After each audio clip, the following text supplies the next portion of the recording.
আমরা অনেক সময় ভাবি, কেন এমন হলো আমার সাথে? কেন আমি চেষ্টার পরেও ব্যর্থ হচ্ছি? আল্লাহ কি আমাকে ভুলে গেছেন? আসলে না, আল্লাহ কখনোই তার বান্দাদের ভুলে যান না। তুমি এখন যা বুঝতে পারছো না, হয়তো ঠিক সেটাই একদিন তোমার জীবনের বড় নিয়ামত হয়ে উঠবে। আল্লাহ তাআলা কোরআনে বলেন, তোমরা কিছুই চাও না যদি না আল্লাহ তা চান। রাসূলুল্লাহ সাল্লাল্লাহু আলাইহি ওয়াসাল্লাম বলেছেন, যদি তোমরা আল্লাহর ওপর ভরসা করো তবে তিনি তোমাদের রিজিক দিবেন, যেমন পাখিকে রিজিক দেন। পাখি সকালে খালি পেটে বের হয় এবং সন্ধ্যায় পেট ভরে ফিরে আসে।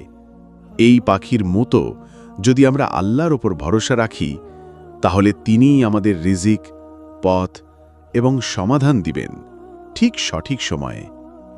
একজন ভাই আহমদ বারবার চাকরির চেষ্টা করেও ব্যর্থ হচ্ছিলেন। পরিবার, আত্মীয় স্বজন সবাই বলতো, তোর দ্বারা কিছু হবে না। কিন্তু সে জানত আল্লাহ তার পাশে আছেন। তিনি নামাজ ছাড়েননি, দোয়া ছাড়েননি।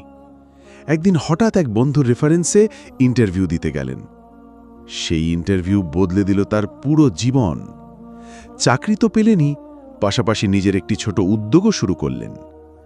আজ সেই আহমদ নিজেই ৩০ জনকে চাকরি দিয়েছেন আর বলেন, যদি আমি আগের ব্যর্থতাগুলোতে হতাশ হয়ে যেতাম, তাহলে আজ এই অবস্থানে কখনো আসতে পারতাম না।